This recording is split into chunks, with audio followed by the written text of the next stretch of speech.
This is not an entertainment.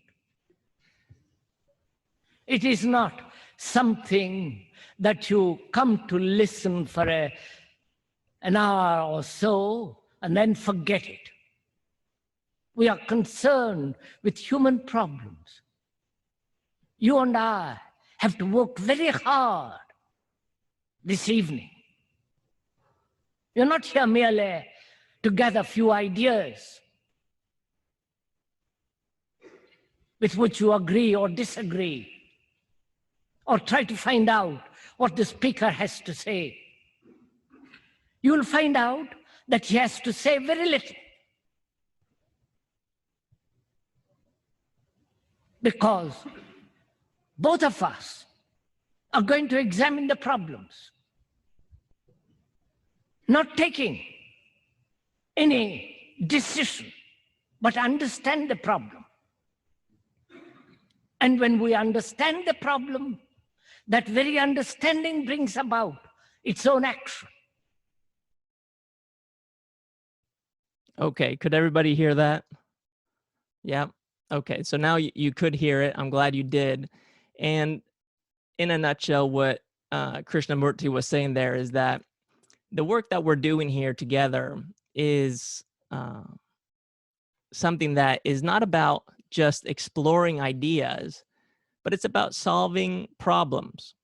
And problems are simply tensions, barriers that exist in our lives, that when we solve them, we release and open a door. We create fluidity, we create movement. And it's something that when both of us, all of us, work together, we can begin to achieve, especially when we let go of our expectations of how we believe it should be. And I thought I would open with that little clip of Krishnamurti as it relates to today's topic, which is around the relationship that we have with our emotions, and how the relationship with our emotions can be perceived in a pleasant or unpleasant way, and it falls within a spectrum. And I'm going to address a little bit of that as well. And the word that I wanted to use today to anchor this conversation was the word subtle. And the reason I'm choosing the word subtle is because when we talk about emotions, they tend to be very subtle in nature, but can be perceived in an acute way, an accentuated way, in a way that feels very alive. And now something that I have personally discovered over time and really sitting with my emotions is that an emotion can either be elusive or elusive. Now, the difference there is elusive, E-L-U-S-I-V-E, is something that is avoiding being caught. It's running away from us. We're trying to put our finger on it, but we struggle to pinpoint out what it is because it's escaping us. And an emotion is also elusive, meaning I-L-L-U-S-I-V-E, which means that it comes from an illusion. It's something that we have made up in our mind. And as we were talking about yesterday, emotions are created to help us experience this world. But those emotions, when we try to work with them, tend to become elusive, meaning they escape us, or elusive, meaning that they are a figment of our imagination. And a lot of times when we think about our emotions, we also associate them, and this is something that I believe Dan just shared in the group, we tend to associate them deeply with our body and the way that they're experienced in our body. And a memory that's coming back for me right now, just coming up, is I remember sitting in my parents' car as a kid. I was probably 6 or 7, and I was heading to one of my first gymnastics competitions. And in the car, I remember having a stomach ache. And I thought, wow, this really bothers me right now. And I thought I was sick. I thought I was physically ill. But I got to the event, I competed, the stomach ache went away, and some time passed. And then all of a sudden, I had another competition. And on the next competition, what happened? Well, I was sitting on a bus with my teammates heading to the event, and I realized I had a stomach ache. And it didn't take much for me to notice a pattern there. Oh, wow. Every time I am heading to a competition, I get a stomach ache. So maybe it is not that I am sick or ill. It's that I'm feeling something that is creating this sensation. What is that? Well, I didn't know what that was when I was 7, 8 years old, but I knew that my physical ailment, what I was perceiving physically, was not necessarily sickness. It was the byproduct of an internal experience. And what was I experiencing on my first competition? Well, I was experiencing fear. I was scared out of my mind. This thing was something I was going to go do for the first time in my life. I was a shy kid. I was going to have to show up in front of all these people and perform and be judged by my performance. I was terrified. But somehow, something that happened to me on my first competition, and a lot of you are familiar with this, was that when I stepped onto the competition floor, all of those nerves, all of that fear went away. And everything that I had worked on, practiced, and all of my feelings of uncertainty, stagnation, pain, even physical ailments completely disappeared. And all of a sudden, I was not a gymnast performing. I was gymnastics. I was the routine. Everything folded into that very moment. And in that moment, there is no pain. There is no fear. There are no thoughts, no concern. This is what some people call a flow state. Other people call pure consciousness, pure awareness, pure being. And it's in that place where emotions, although present, are no longer elusive. They're not escaping us. They are us. And they're no longer elusive, meaning an illusion, because they are being manifested, presented in this very moment. And when we can experience our emotions unfolding, which is the opening of them. That's something that you and I are doing right now together. And then enfolding, which is bringing everything together. The subtlety of the emotions start to become crystal clear. They become, at least in retrospect, something that we can contrast with, we can compare with. And they become, what I was alluding to yesterday, the steering wheel, the rudder that we use to navigate our ship, our vehicle, our body, our lives, if we want to call it that. Now, I thought I would show you an example of what I mean here. I don't know if this is going to work, but I want you to imagine my hand being my body. Okay, this is my body. And in my body, or around my body, or enveloping my body, there is this little crystal ball. Okay, it is a little glass ball you can find on the internet. They sold it for photographers and influencers, and of course I fell for it, and I thought, I'm gonna buy that. I want you to imagine this little glass ball, this crystal ball, as an emotion. And I want you to notice how it's a reflection of my surroundings. You can see it. It's a distortion of who I am. You can kind of see me there upside down and distorted. And if you look closely, you can see the edges because of that distortion in relationship to the environment that I'm in. I think you all follow for now. Now, when I move through space, if I go here or I go here, the emotion slightly changes. Look at the image. You see how it slightly changes? But for me, the body that is here remains the same. It doesn't change for me, the hand has the same perspective, but for you, the observer, it does change. You can notice the subtle changes that are occurring as I gently move it side to side. Now, if I try to myself explore my emotions and I move it side to side like this, notice that if you just look at my reflection there, my face, when I move it like this, do you see how I barely move?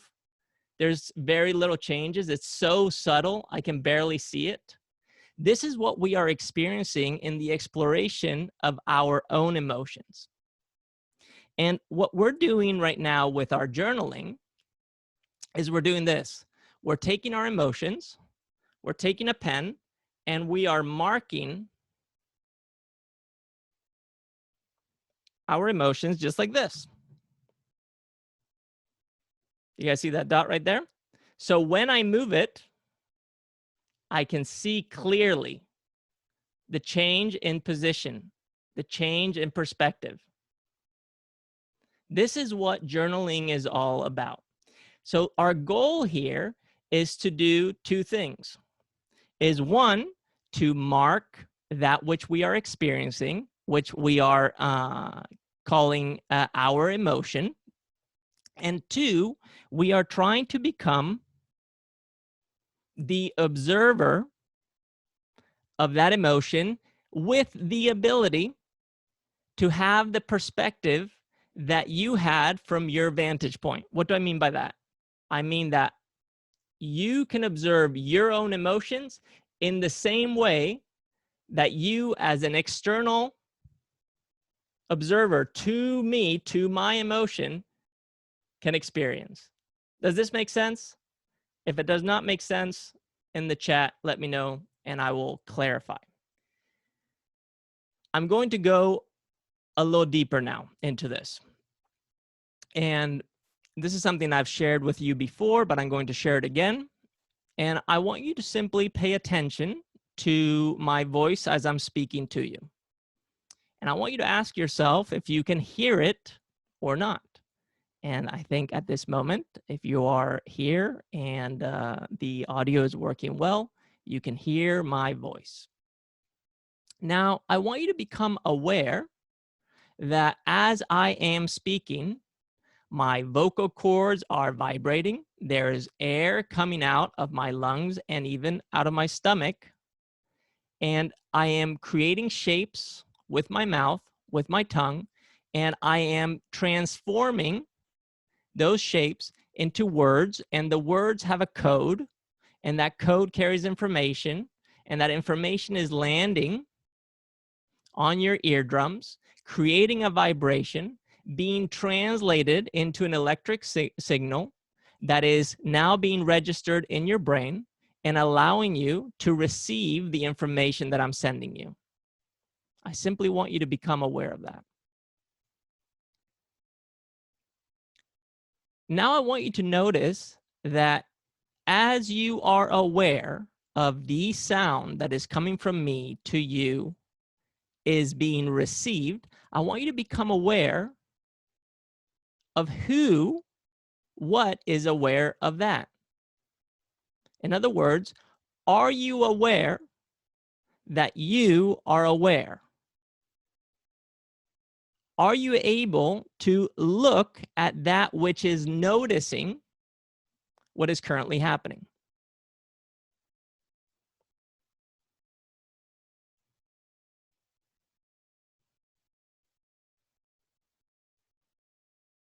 I'm purposefully pausing here because the moment you become aware that you are aware, there is a separation. Not a dissociation, but rather a separation. You have just created new space. Now, this is something that yesterday Madalena actually messaged me about and was struggling a little bit with the Valence-Arousal Model. And she was wondering, where do I fall on this model? And I want to show you right now something interesting that we have been doing. There's the model. There it is. we have been talking about living on the edges of that model. We've said we're either happy or relaxed or sad or angry or variations of them. And we've been positioning ourselves at the very edge.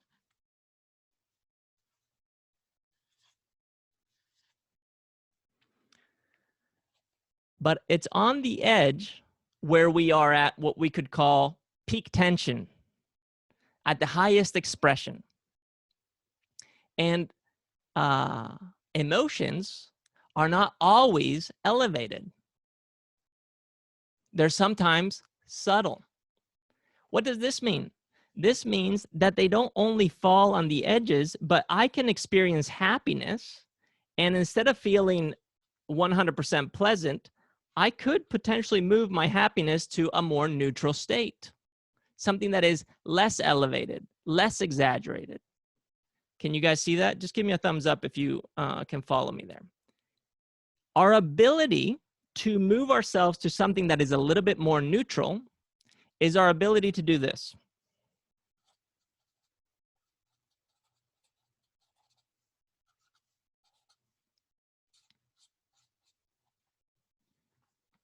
Is to put ourselves outside of that model. The I is looking, it's observing the emotions. And if you think about it this way, what does it look like? Well, let's see if I can find a pen here. Of course I cannot. Oh, here it is. This gives us the ability, let's see if you guys can see those lines. This gives us the ability to look at all the different emotions, all the different experiences. And from here, from this observer, notice what happens. If I drew a line straight to the model, let's see if I can do this without messing it up. I'm going to do it with a silver pen. If I drew a line from the observer to the model, look where it goes. Right down the middle. What is this state right here? That is the most neutral state. In other words, when we are journaling, when we are working on this process together, we are positioning ourselves outside of our experiences as observers. And by doing that, what happens? The emotion can no longer be elusive. It can't run anywhere because you see everything. And the higher you go, the further away you go, the more you can see, the more space you have. Does this analogy, is it landing? Just give me a little thumbs up. If it's not landing, just go like this and I'll keep exploring. And it doesn't only become elusive, less elusive, it also becomes less elusive in terms of an illusion. Because now we're getting to see that which we are creating through our perception of our reality.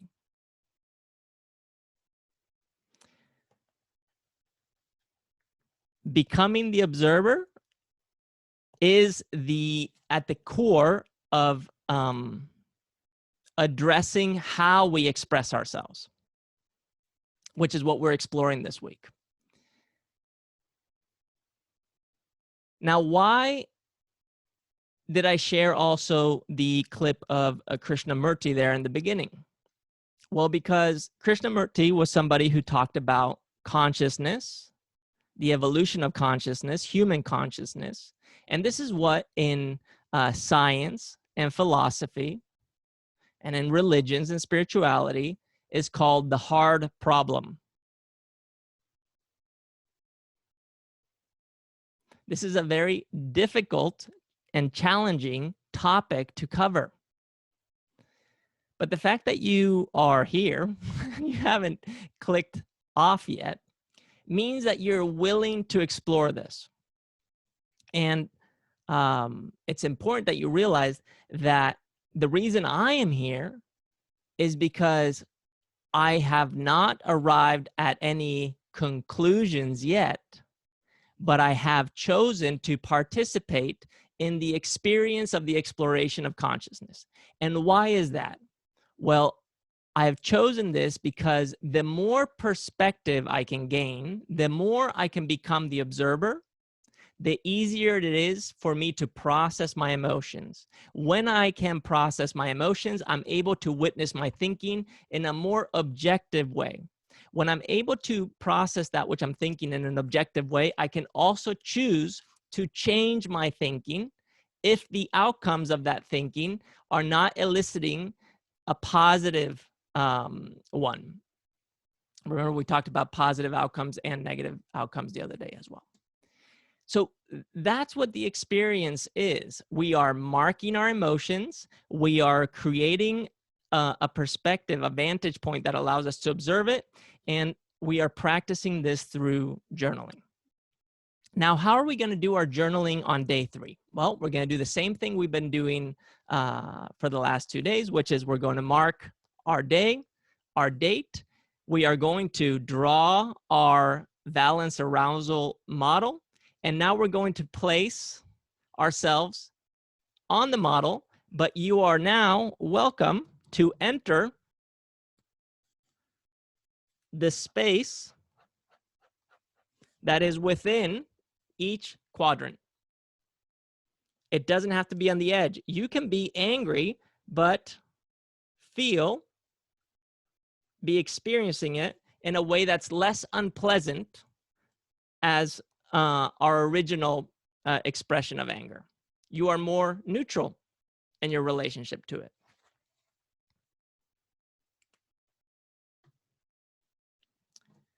The next thing you're going to do is you're going to draw a line.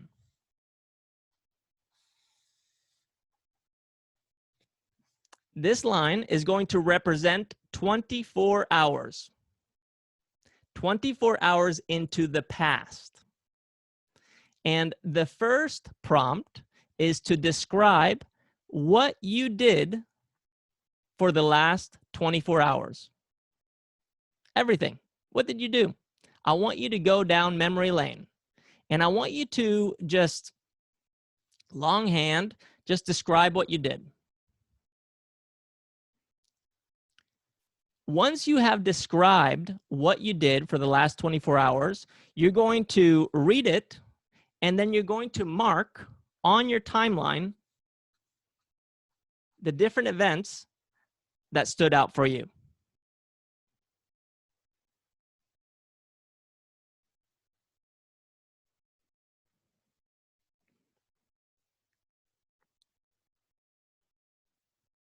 Once you have on your timeline marked the different events that stood out for you in the last 24 hours, now I want you to follow the next prompt. And the next prompt is, how did you feel during those events? And when I say during, I'm saying a little bit before, exactly when it happened, and a little bit after.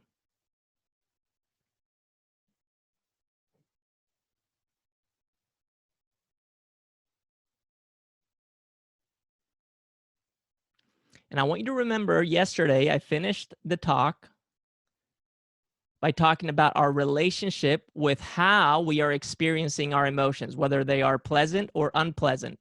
When I had a stomach ache as a kid going to my competition, at first it was unpleasant, but then I realized that, oh wait, this is good. This means that I'm excited. This means that I care. This means that I'm ready. Maybe I have to go to the bathroom before I compete, but I'm ready. So all of a sudden, I could change my relationship with that. Once you have described how you feel, this is what I want you to do. This was hour 0, hour 24. I want you to describe, this is a positive experience and this is a negative experience at the bottom. Positive, negatives in our balance. Let's say you had a very positive experience after you did the journaling session because you had a great conversation. And then you were kind of neutral. Nothing really happened here. You felt like, okay, I went and ate something. It didn't feel that bad. I felt pretty good afterwards. But then you got a call and it was negative information that you received. And all of a sudden you had this big dip. How long did that big dip last? Did it go through various events, or were you able to recover by the next event? Did that event take you up? Where did you spend your time throughout the last 24 hours? I want you to simply draw from positive to negative valence, from positive to negative experiences, how those events made you feel.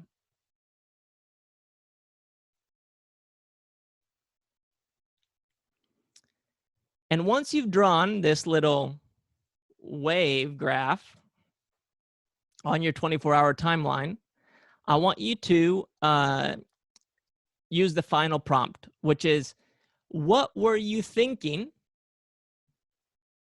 during those last 24 hours? What thoughts came up? And I want you to use the events, the emotions to describe that.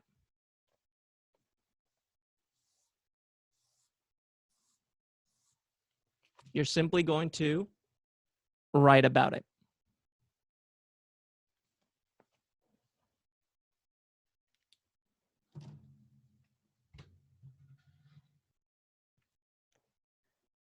So Dan is asking, is 0 start now and we work backwards? So 0 is yesterday when you last did your journaling, or if you didn't do it 24 hours ago, just go back to 24 hours, something that was helps you mark it. It's 11:30 a.m. Pacific Standard Time here.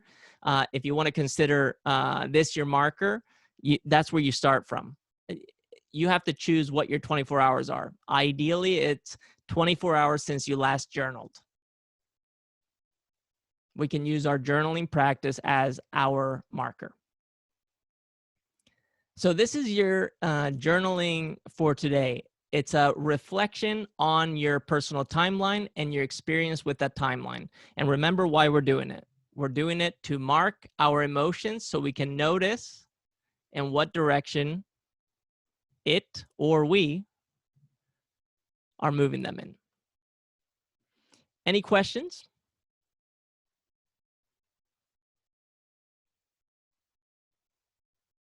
All right. So that, my friends, concludes day 3.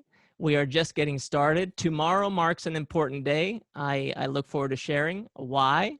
And as always, in the group, feel free to leave a comment, ask questions, share your experience. And I will have this recording up there as soon as possible.